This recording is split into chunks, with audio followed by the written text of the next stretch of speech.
I'm pretty excited to drink a Chardonnay from the Burgundy of China. It's basically vines and then desserts around that. Good to see such innovation because they have to build their wine culture. I will be granted citizenship after that. And this weird shit, like whatever, you know. 葡萄酒 is wine made of grapes. So we just got out of this meeting with David. Only good happened.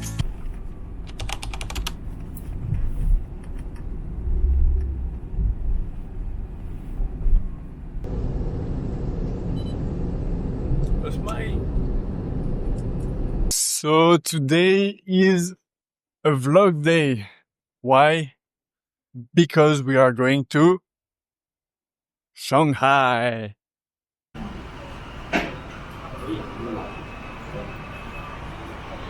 We're going to Shanghai. For what? You will see in a few seconds.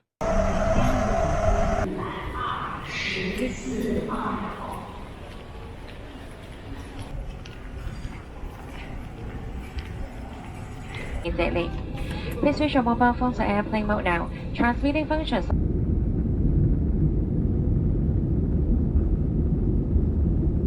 We have arrived in Shanghai. We are in this beautiful hotel. It's a Radisson Blu hotel, absolutely stunning. I say that because we were super hungry and actually the guy at the entrance just gave us some energy bars and stuff like that. So thank you very much to him. I'm not sure he's gonna watch the video, but anyway, he saved our life and probably our relationship as well. So, thank you. That being said, so we are in Shanghai because we are going to one of the most important Chinese wine tasting. We have some contacts who sent us the invite for this tasting. I don't know what to expect, but they said it's one of the biggest Chinese wine tastings, so I just can't wait to try. It will actually be the first real time we taste Chinese wines. So let's see what happens in there, and let's see the type of wines we have the opportunity to taste.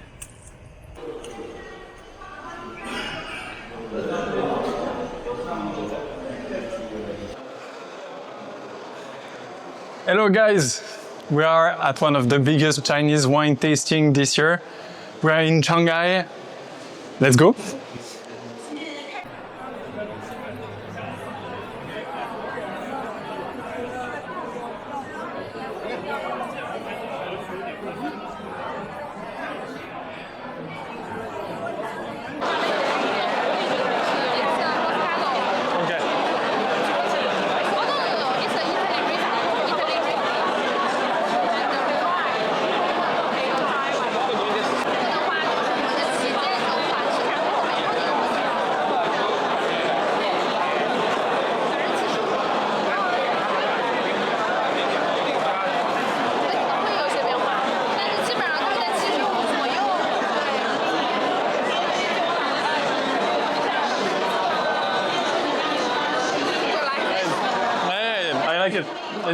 It's very interesting. What are the grape varieties? The grape varieties? Cabernet Sauvignon. So we are finally here. We just tasted a few wines. Now we're gonna try to taste Aoyun, which is one of the most emblematic wine of the Yunnan region, so southwest of China, kind of in the mountains. It belongs to LVMH, so we're gonna see. It's actually the first time I'm gonna taste Aoyun, so I'm super happy to be here. Let's try. Maybe let's go. Sorry guys, thank you. Only influence from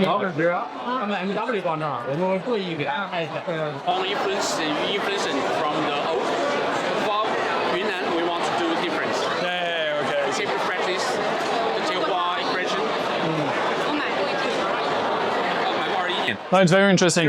It's so I don't know if you heard well because of the microphone and the noise, but we were talking to each other saying that this is a very delicate wine, and all the three of us, we agree on that. Super delicate, super like the texture that you have in the mouth is super interesting. And he was telling that it's really the vision of Aoyun and of the boss of Aoyun to have this delicate texture, because some wine regions already have an identity. So for example, Ningxia is very strong in mouth, And so the goal for our Yun is to be a bit more like Burgundy-like. So it means a bit more delicate, less tannins, a bit thinner kind of. So very interesting. Honestly, it's a top wine. 因为现在做的创新楼比赛也是帮。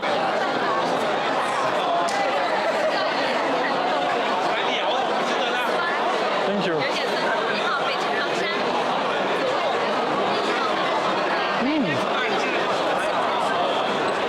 It smells a lot, the yeast.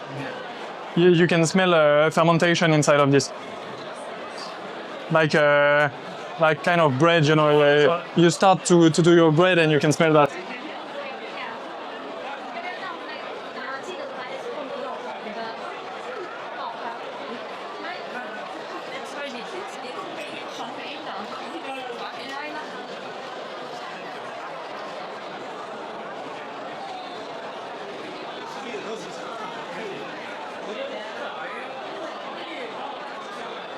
So I like the textures of the bubbles.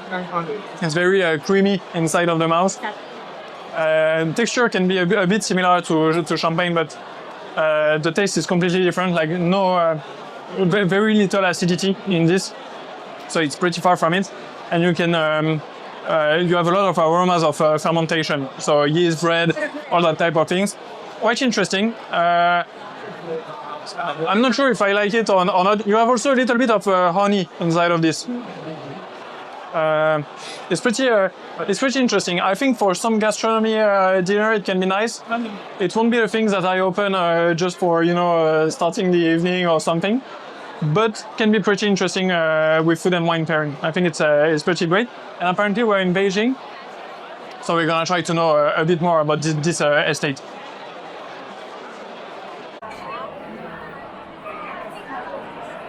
Okay, so we just discovered one estate that is close to Beijing, so close to the capital of China, more in the southwest, I think. I have every information, but I will read that tonight. It was pretty interesting. I think it's still a bit young in the evolution of it. Like you can feel some faults in these wines, but it's pretty nice. We've had one sparkling wine that was actually pretty interesting. The rest I didn't like it that much. I think it's not my style, but yeah, pretty interesting to see. And so we are trying to get some WeChat to make the job work nice.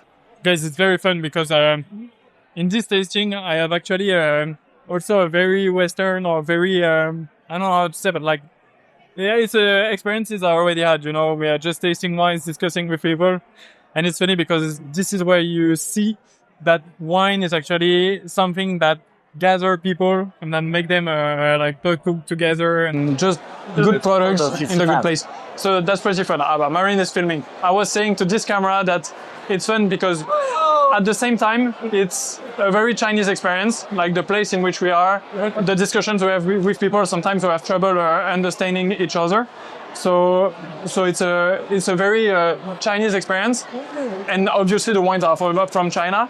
But at the same time, it's also a very Western experience because this is exactly the atmosphere that we have already lived in Europe and especially in France. You know, like plenty of producers in the same room. You just discuss. People don't know each other, but you share a drink and you start discussing. They're like, yeah, you're welcome to the estate if you want to do things with us to see how we work. So that's pretty fun because it shows you that wine is an experience that unites people across the world, and that's a very good message. Now, without transition, let's go taste another wine.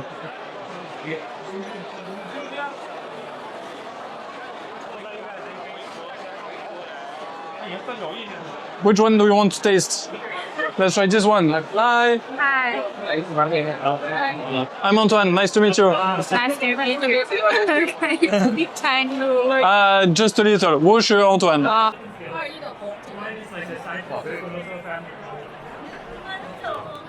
So guys, we are actually tasting wines that was served at a king's birthday dinner. So it's Blue Spur.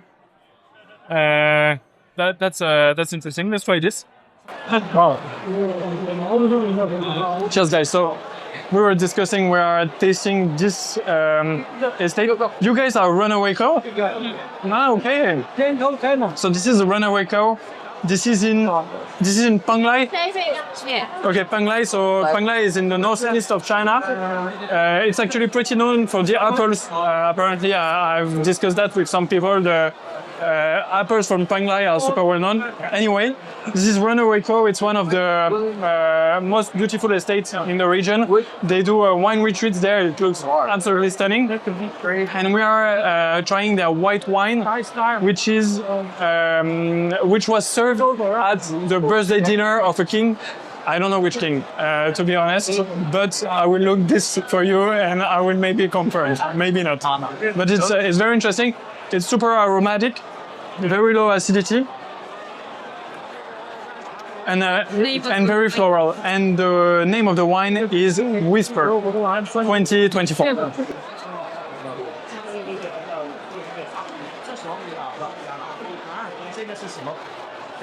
The first one was fruity, the other one is floral. Both wine was served at this birthday dinner. I'm super happy to taste this estate because it's a really well-known estate from the northeast of China. The whites. So for now we are tasting the whites. I don't know if they do reds, but it's an absolute banger. Honestly, it's crazy level of quality. Very, very good. I sound like Donald Trump when I say very, very good, but trust me, it's very, very good.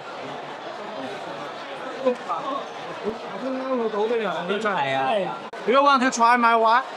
Yeah, let's try white. Where are you? Chardonnay, okay. Where are you from? I'm from Yunnan. Yunnan, okay. Thank you. So this is Chardonnay from Yunnan. This is Chardonnay from Yunnan. I don't know anything about this estate yet. We are to learn about it. Yunnan is often considered, I told you before, as the Burgundy of China. So I'm pretty excited to drink a Chardonnay from the Burgundy of China.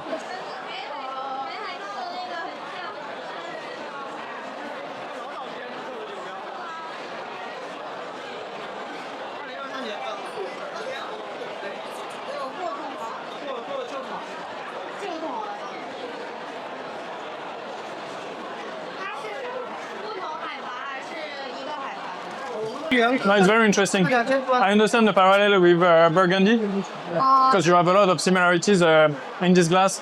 I feel like I just arrived in Burgundy, you know, like it's been 5 hours of a ride. I finally arrive in an estate. They serve me a Chardonnay.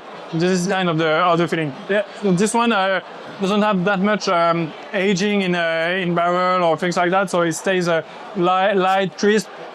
Still for Chardonnay, but it's very interesting, very good, very crisp, very good white wine. That's why yours. That's right, yours.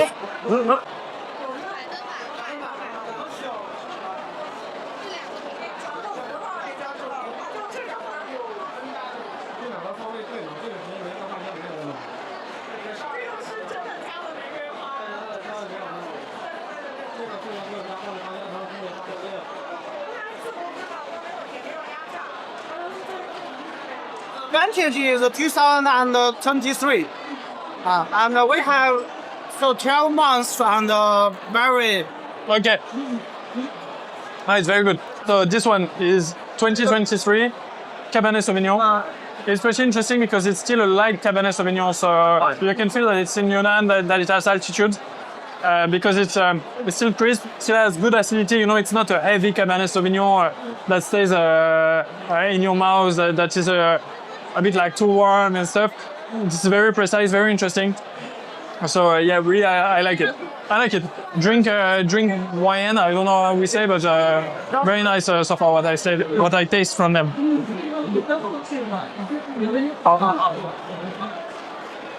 Thank you.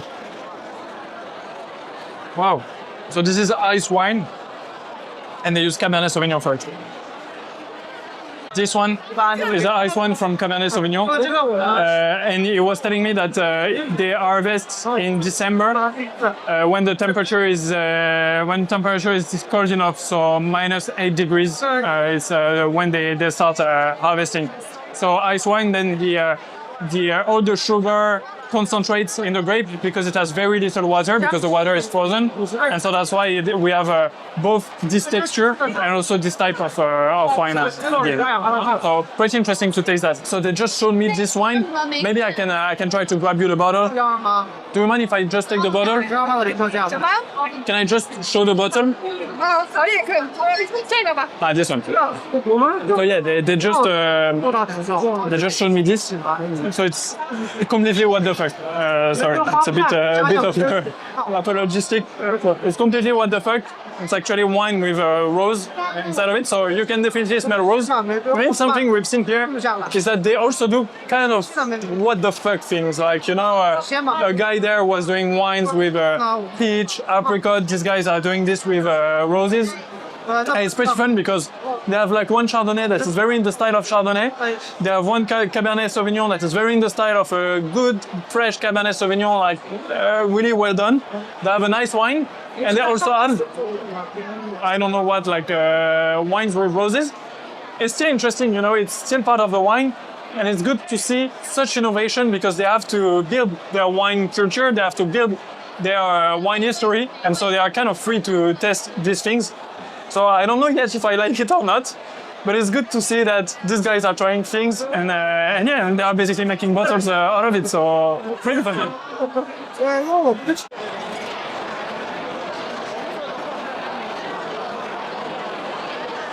Thank you, Norris.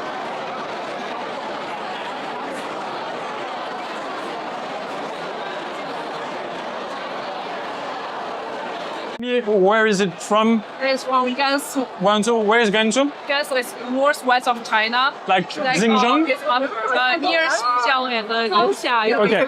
Like we're actually the heart of China. Okay. Like the center of China. Okay. Yeah. Okay, so Winery is nearby the desert, so you can see. this is why, yeah.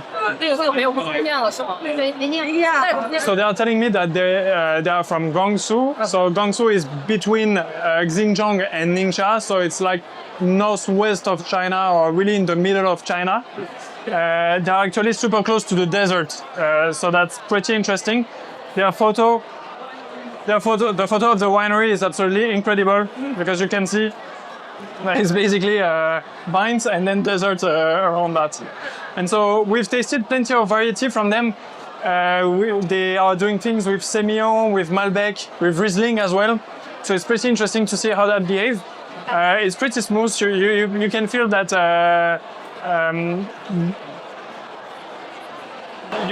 it has a lot of heat. Actually, it's what I was looking for. So it's not like mineral. It's not super crisp. You have pretty low acidity in the wine, but it's still super good. The Malbec is actually pretty nice. Oh no, it's one of my favorites. And these guys are pretty cool with us. Sorry, there are a lot of people, but these guys are pretty cool with us. So that's great. Let's do it. Okay. It's quite sweet, so. Yeah, so like 20 years ago, like 1999, there is an agriculture project between Chinese government and Strolling and the French government. So our winery is one of their projects. So during that time, the French government sent some like professional winemaker and viticulturists to our region to help us to build this winery. Okay. Yeah. Okay, so I don't know if you've heard, guys, but what we were discussing about is Domaine Franco-Chinois, which is a project that started almost 30 years ago between the French government and the Chinese government. The idea was to start having wine agriculture in China, and so the French sent some experts to start building things. And so they created Domaine Franco-Chinois together. And today we are tasting one Bordeaux blend and one sweet wine. So the Bordeaux blend honestly was super, super nice. I was telling Marine before that I tasted some Bordeaux that were less nice than this one, so it's really pretty well done. And then we have the sweet wine that is done with Petit Monceau, if I'm not wrong. Petit Monceau, really nice. Honestly, it's the type of wine that you want to have for for some events, for desserts, for foie gras and everything. So really nice discovery. I'm pretty happy to have seen the domaine franco-chinois. Nice, thank you. Thank you. Can you just tell me a bit more about what you do and the type of wines that you have? It's like where you're at, all that type of things. And then I will tell it again to the camera because I'm not sure with the sound. So. Okay. Okay, we are 10 years ago. We are a bunch of wine enthusiasts. Anyway, we love Bordeaux and Burgundy, but the price just went too crazy. So we was like, there's good grapes in China. Why not we make wine by ourselves? So 10 years ago, we went to Ningxia and we take orders there because we have many fans and private customers, and they trust us.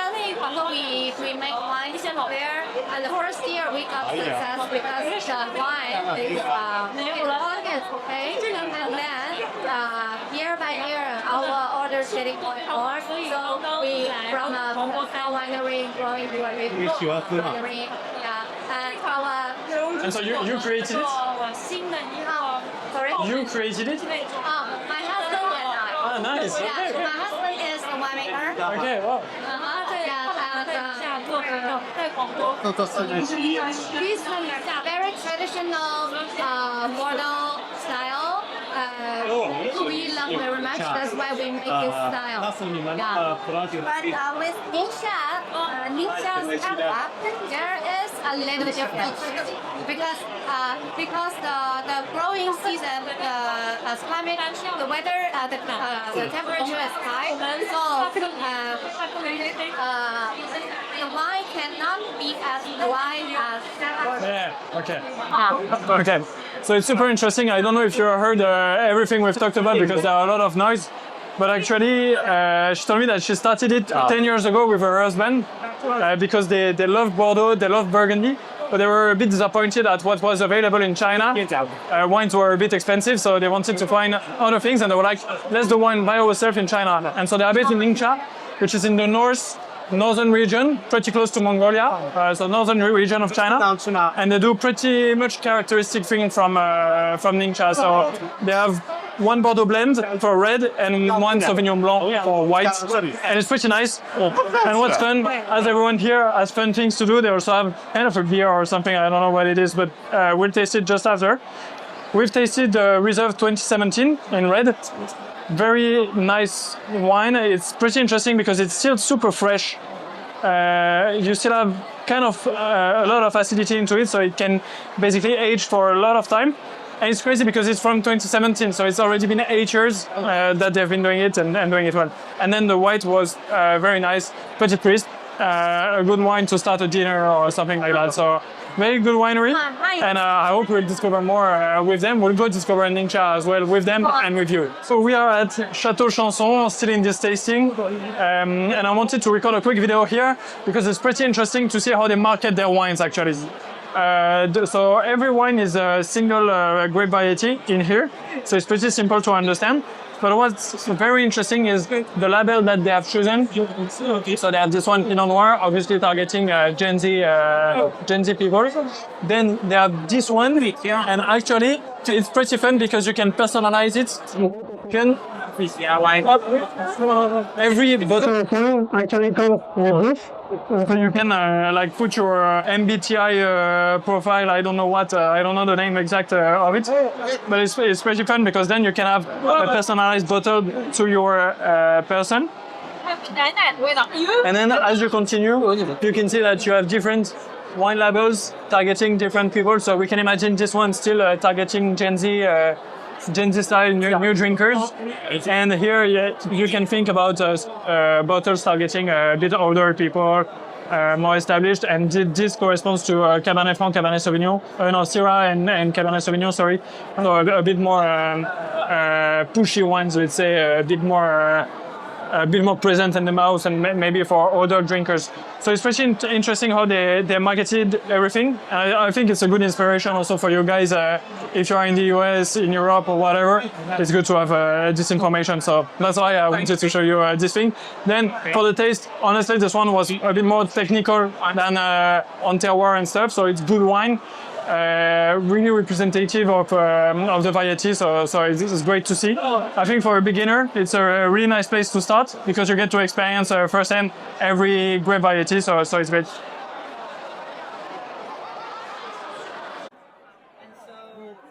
What happens? Never have textbook gloves on. We pick the best individual berry in order to make this wine. Okay.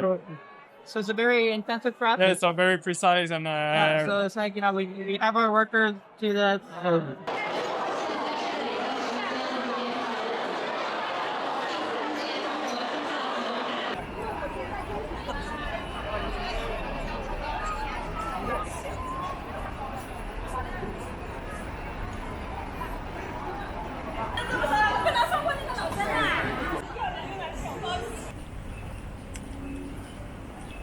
This is authentic Shanghai. Bringing Marine to the most dark places ever. So according to Brock, this restaurant is the best xiaolongbao in Shanghai. So let's go try it.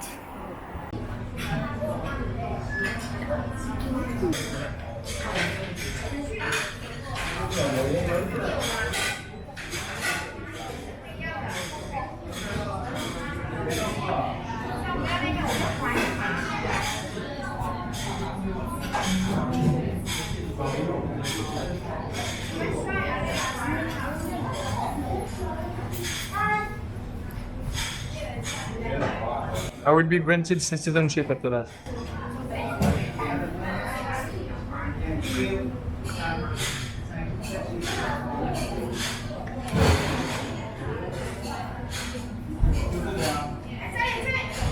Chinese actually invented ravioli.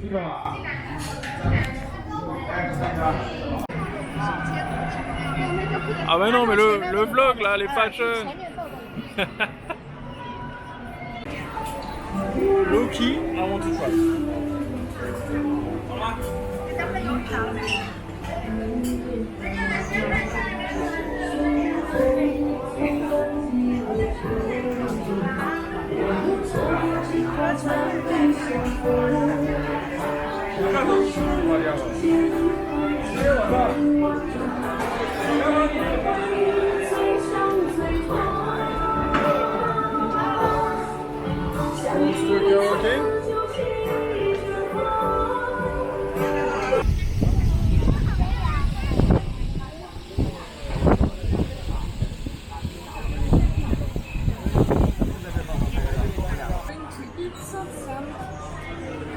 With crab.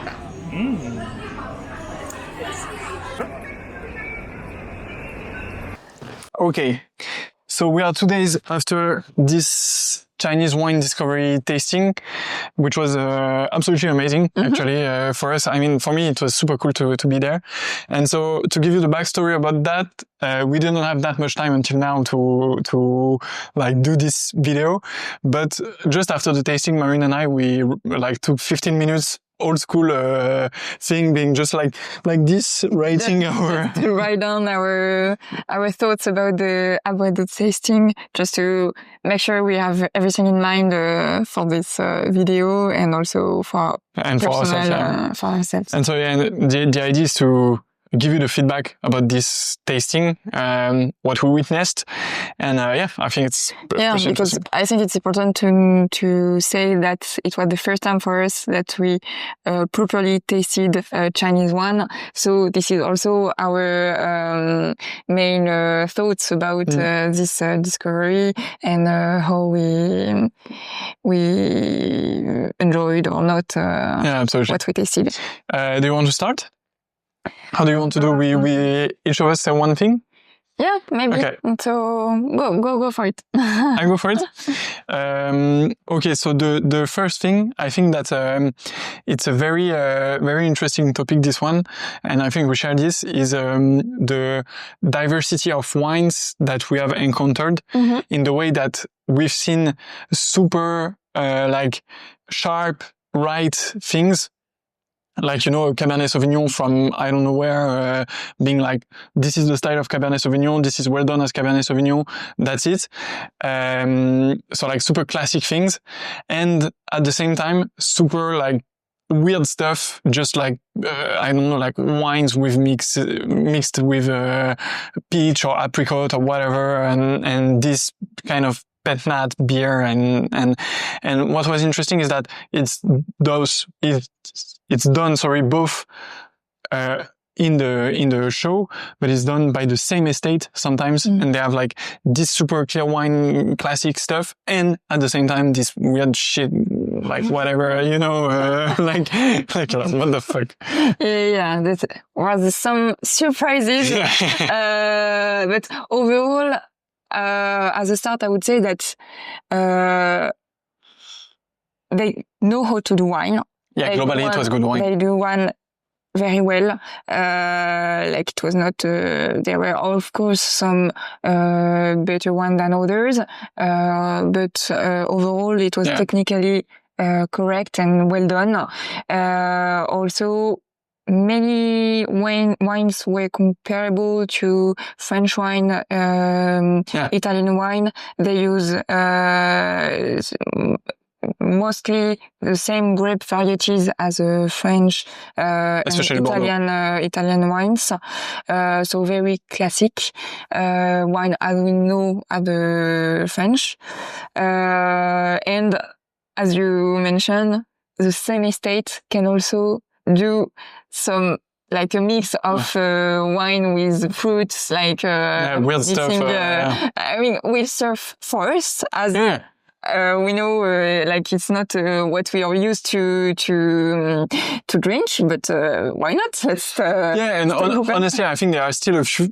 I didn't like every weird wines that we have tasted. Like there were things. Honestly, for me, it was the equivalent of rosé pamplemousse in France. You know, like the type of wine you buy when you are like 16 and you start to drink with your friends, and so bits of things like that. But there was also some very interesting stuff even with fruits, like ciders that we've tasted, natural ciders, that type of things that you can think of in gastronomy would be interesting. I don't know if that's the thing I would drink, like I just go out, I want to taste wine and stuff. I don't know if I would include that, but in a big dinner or something, at some point, maybe like in the middle or for dessert or something, maybe it's nice.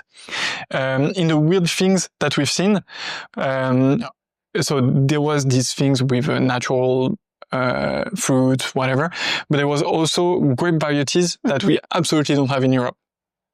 Yeah, they made like hybrids grape varieties, and several times we encountered people saying, yeah, this is very unique. We are the first ones to do that. We are pioneers in doing such wines. So they try many different things. You see that it's a blank page for them. So it's not like in France where it's very regulated. They have also the opportunity to do, like weird stuff and to experiment. And, sometimes it's super nice. Interesting. Yeah, we've actually tasted a wine. The guy is based in Hong Kong, and he's doing wine only with hybrids. And for me, it was pretty good. Like the grape varieties were Isabella and a few things I don't remember. It was really well done. And I think we'll interview this guy, actually we see him again tomorrow, but we'll interview him in Hong Kong.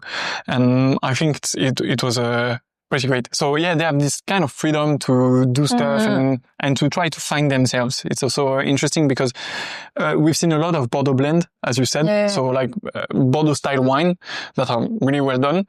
But you can see that they are more and more trying to do things like by themselves, not by themselves, but like the authenticity of to experiment and to try to find themselves, what they want to do or what they aim to do. Yeah. So that's nice. Okay, next topic. Something I was surprised about was we tasted quite a lot of sweet wines. Yeah.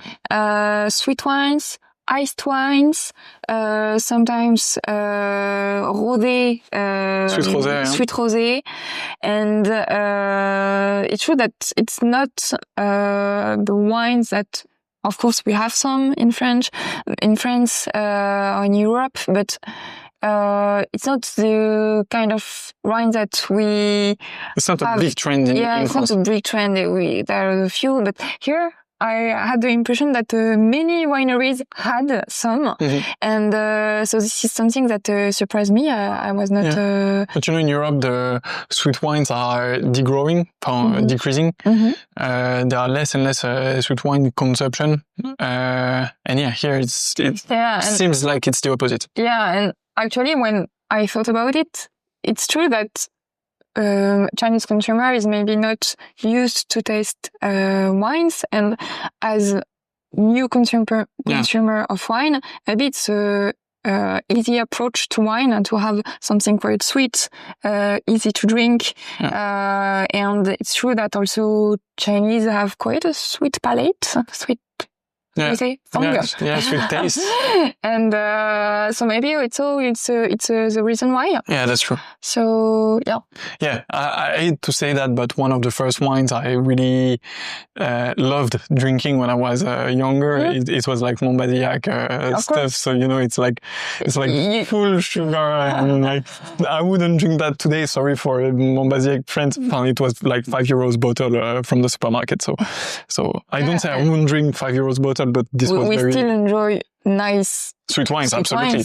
But when you're young and you try one for the first times, most of the time, like starting with a red wine with much tannins, it's quite difficult for a young palate. So, Well, one thing I wrote is. I wrote European mind is not ready for it. And it's, but more in the way that, first we don't, like the image I had about Chinese wines before being very interested into it was like, maybe they do some wines, and actually they have very good technical knowledge. You said it, they do good wines. And I think that in a blind tasting, there are some Bordeaux that would be really less good than the Bordeaux blend that we tasted during this event. And the other thing for European wine is not ready for it is that they had some pictures about their estate. There are some pictures there. Let me grab one. In the book too. Yeah. But like one that surprised me the most. Sorry guys. One that surprised me the most is this one. Like it's United Winery. I don't know if you will see it well, but like they have crazy estates, like places. This one, it's crazy. This one also. And one, do you have? I don't know if you will see it well, but anyway, we'll share the pictures with you. This one, exactly. I was thinking about this. It's so big. This is the touristic complex. Like maybe a hotel, and this is the winery. So I don't know if you see it, but like the hotel is 3 times the size of the winery. So they were like, you can come to see us. We have 30 rooms. They are big suites. You will have beautiful views on the vineyards. And so what you were saying to me is that in Europe, we tend to have wineries. The approach is totally different because in Europe we have wineries, like historical wineries. We do wine, and then we were like, okay, let's welcome people. Let's welcome people. Let's be open to tourism. And so then we developed œnotourism based on this existing wineries. And here it's quite the opposite. Like they were starting something from a start, from a blank page, and and so they thought it with tourism, like, okay, this will be a vineyard, a winery with a hotel, So a let's build complex, everything. and so let's build everything. So it's thought from the start, from the beginning. Yeah, absolutely. And I can't wait to go there because some places looked absolutely amazing. One of the things I wanted to talk about was the experience of the tasting as well. I told you at some point it was a very common experience of it. Like, we are literally in Shanghai. It's a very Chinese environment here. Like, it's a big city, but obviously everything is in Chinese. We need to use like translators to translate everything we see written somewhere. We were in a hotel in the middle of Shanghai, and at the same time it was a very Western experience, a very common experience. I don't know if it's Western, but like, people were presenting their wine. It was super chill. Everyone was just enjoying, discussing, sharing the experience, and it was very much like Salon des Vignerons that we have in France, like very much like an experience of tasting wines with just people and enjoying it. Yeah, and people were very welcoming. Yeah. It was super casual. So no, it was nice. But the only thing on that I will say is that the tasting, when we approached a winery to taste their wines, it was a bit quick. Sometimes it was super quick, and we were like tasting wine on wine on wine, and it's a bit Gambé and sometimes with not much explanation about the wine, the techniques. It was just serving their wine and telling us only the grape variety of the wine and nothing else. And it's nice when you also tell a bit about the story of the estate. If you have a story, the story of the estate, the story of the wine, what is the year, how was the weather that year for that specific vintage, how, if it was I don't know how to say, élevage en fût. The aging, how barrel or not. The aging, anything that could be also interesting to know about, or even because they talk about the grape variety, but if it's on what is the soil exactly. in the winery, it could be nice to know. So it's only because we ask some question, and they have stuff to say. They have material to say, because when we ask questions, obviously they start to open and to tell us some things about them and their wines. So just that fact that it was a bit fast, quick, and like, it would have been nice to take a bit more time to dig. Yeah, true. And I think from my side, this is what I wanted to share. Let me see the notes. Yeah, I think it's globally what I wanted to say. Oh, I think I have a few more.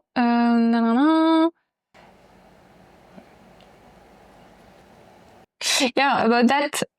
One thing that surprised us, actually, it surprised me because it was at the beginning, like only the second tasting we did, but thankfully it was not. It was maybe an exception. Thankfully. Because once I was as I was saying, they were serving wines without not much information about the wine, and so I was asking, what is the vintage of the wine we are tasting, and the lady looked at me a bit panicked. She was not. Her English was a bit so-so, and she was like, "Oh, it's a mix of vintages." No vintage.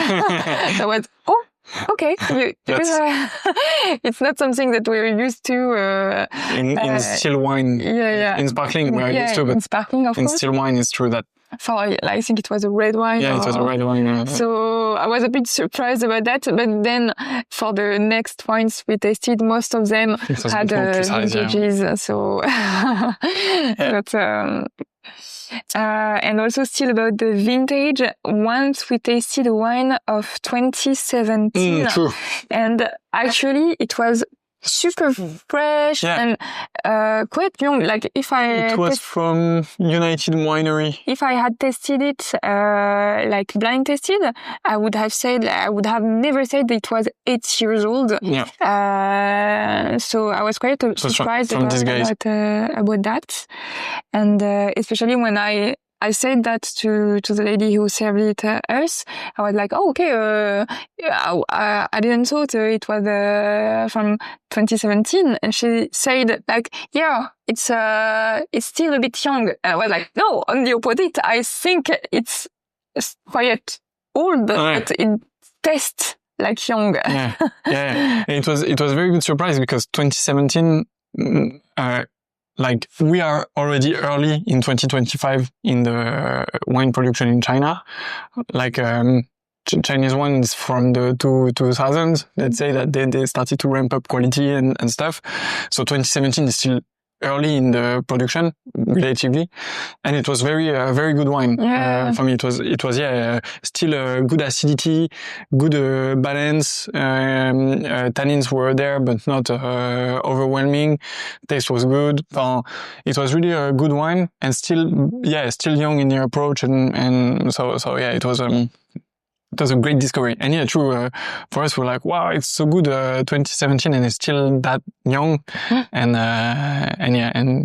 so there was this difference in approach. But yeah, super interesting tasting. I hope we're gonna see them sometime. Because it was a nice tasting.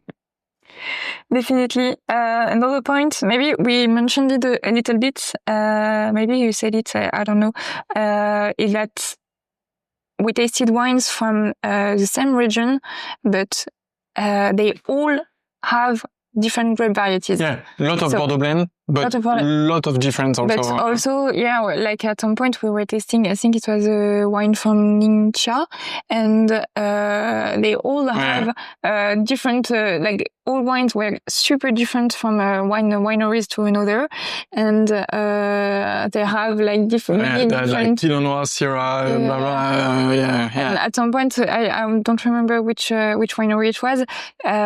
They had like single grape variety from Ningxia wine, and it was like maybe 8 or 9. We tasted a few. So here is Cabernet Franc, here is Cabernet Sauvignon, here is Merlot, here is Syrah, here is Pinot Noir. And that's crazy because in France, maybe in one region, you will have I think 4, 5 maximum grape varieties because we really select the grape varieties that suit the soil.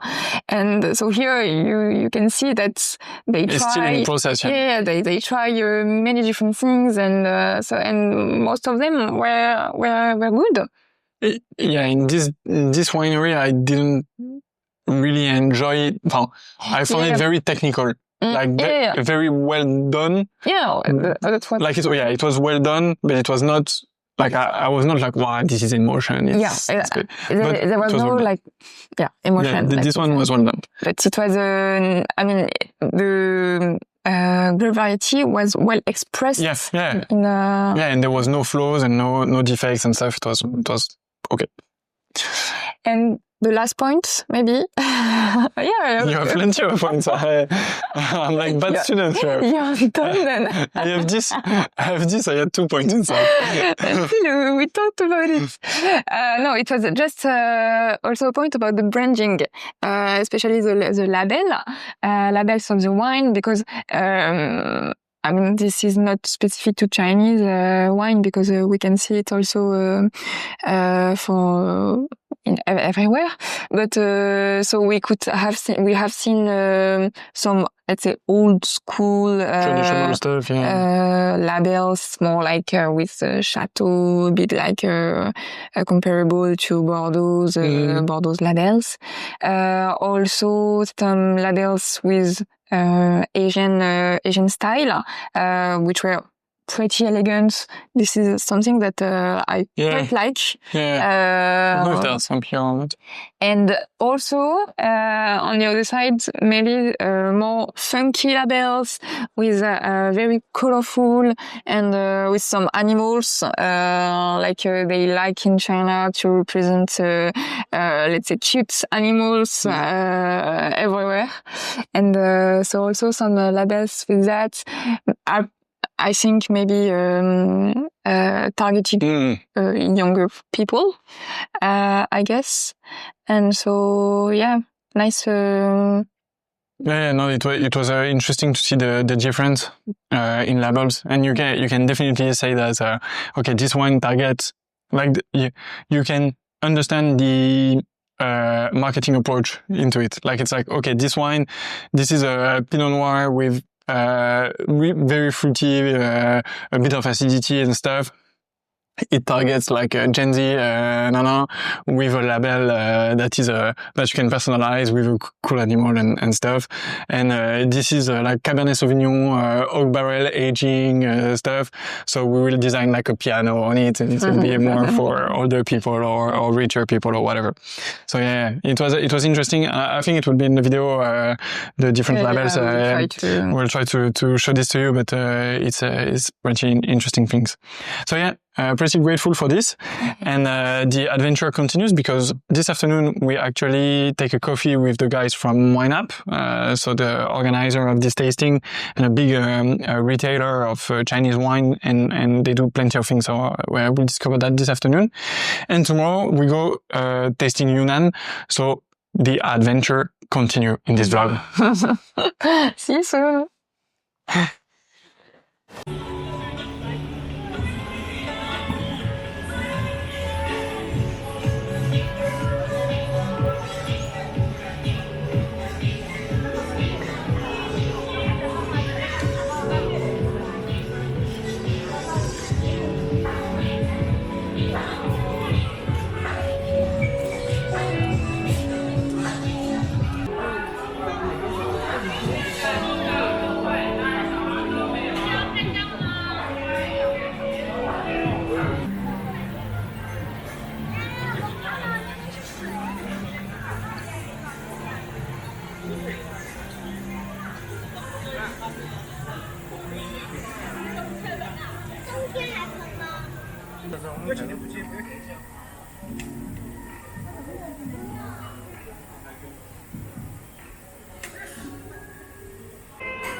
Okay. All right. Hi, Lionel. Hi, welcome to Shanghai, Marine and Antoine. Thank you very much. So it's a pleasure to come to see you. Because it's very difficult to express strawberry. I mean, nowadays we have more strawberries in China, but there were a time there were no strawberries in China. Some of the fruits are not available. So when you need to describe wine, you are a bit in corner. Of course, you learn there are some equivalent local fruits. So it's all a process to learn each other's culture and what do we eat every day, because Chinese food culture is immense. It's in Chinese. We specify which jiu. Jiu is the technical word. It's not technical, but it's the word for wine. But it's not the same wine as we have in English. Okay, Putao jiu is wine made of grape. Bai jiu is white wine. Mi jiu is wine made from rice. Huang jiu is also another orange wine. So we have jiu. So the word of jiu is way larger than just Putao jiu, which is grape juice, grape wine.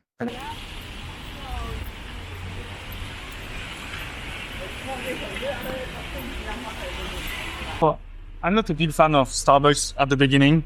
Okay, I feel their coffee is a bit too much roasted. But this is the biggest Starbucks in the world, more than 2,000 square meters, so it's important to see it.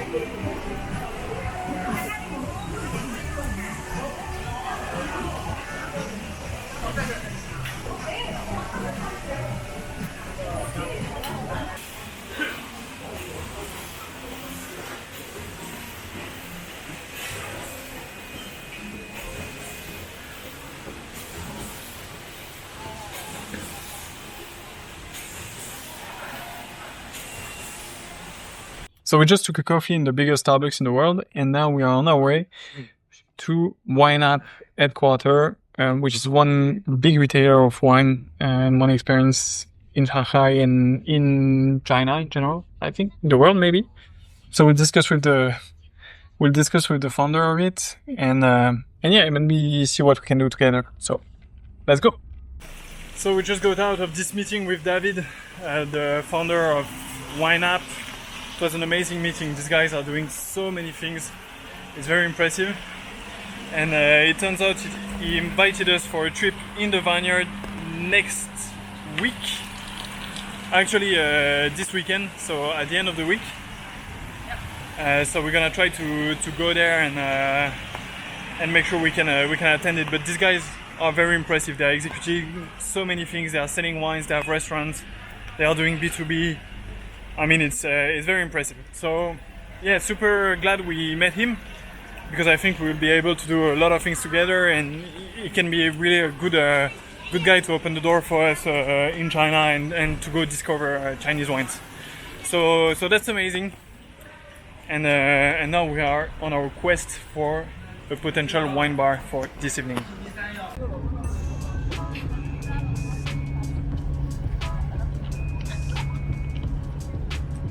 The pearl. The black pearl?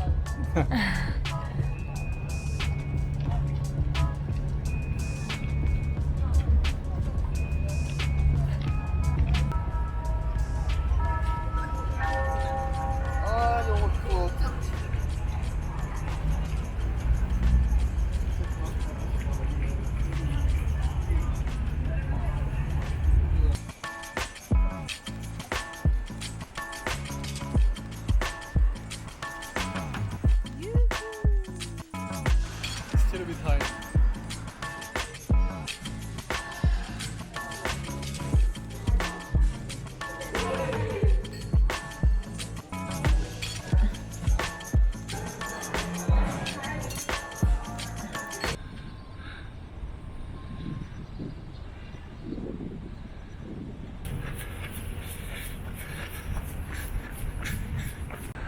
Is it Shanghai or is it Copenhagen? It's beautiful. Wow.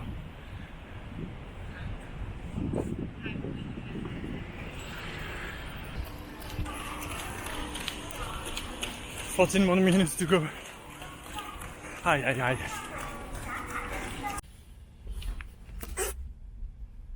Where are we going, Marine? To another wine tasting. The last one. Yeah, but Yunnan wine now. It's gonna be good. Hope so.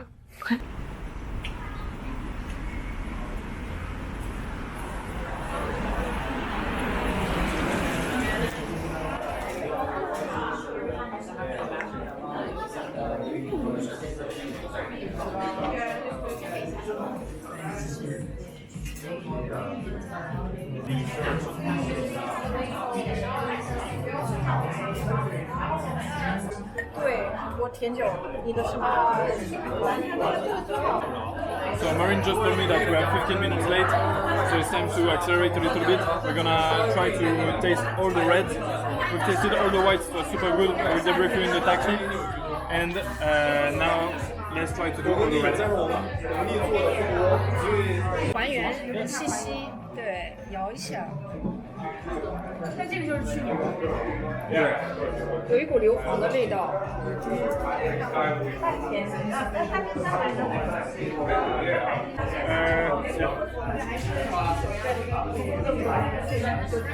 Thank you. This one is amazing. This one, amazing. So here it's super interesting because you see the different altitudes of production in Yunnan. So this one is made at 2,300 meters high. The next one is 2,500, and then 2,500 again. So very interesting, very high level. And I'm sure we'll have the opportunity to discover the ace of Yunnan very soon.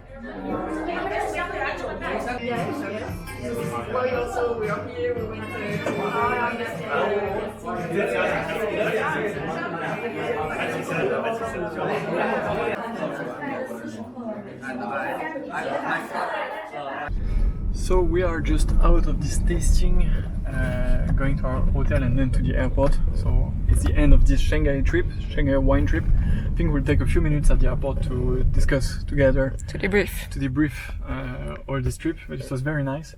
So we're just out of this Yunnan tasting. It was absolutely great, very great wines, both white, red, and ice wines. It was really interesting, and I hope we'll have the opportunity to go there.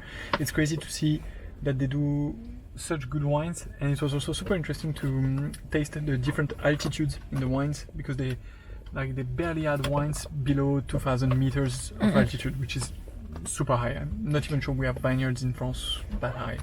And even in between the same estates, you have different altitudes, so it was nice to taste the differences also. Yeah, absolutely.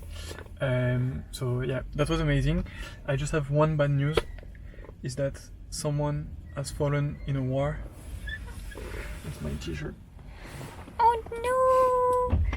That's a sign of a good tasting. Yeah, I think that's when I spit it and then just it happens, the risk of the work.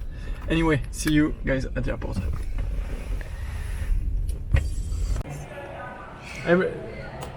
Only good happened, so I'm sad because it's the end. It's the end of the trip.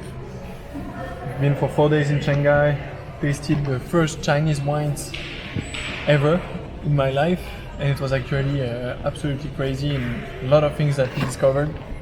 We met very nice people, did podcasts. What did we do? We obviously revisited Shanghai, we enjoyed it. We met David, the founder of Wine App. Amazing team, amazing what they are doing. For a wine lover, I think it's the dream as a company, what they do, and I think it's gonna be iconic. So yeah, and so I'm sad because it's the end of it, but it was really nice. I learned, I think, a lot of things. I think you guys saw it in the video. We've been through a lot in this tasting. We've seen good things, very original things, some things that we liked a bit less sometimes. Big differences between wineries, and at the end an envy to make wine, to make something good. So that's always nice to see. And I hope we'll have the opportunity to discover way more Chinese wines in the future. And actually, we might have a surprise, because the next vlog might be next week. Where? I won't tell where. But this will be very fun. What about you, Marine? No, pas moi. Ah, Marine doesn't want to go on camera. I am shy. Behind the camera. I'm good behind the camera. Okay.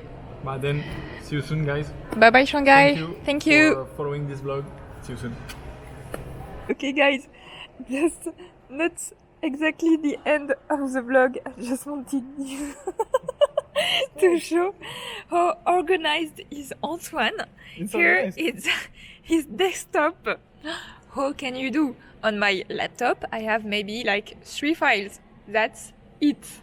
You are boring. I am organized.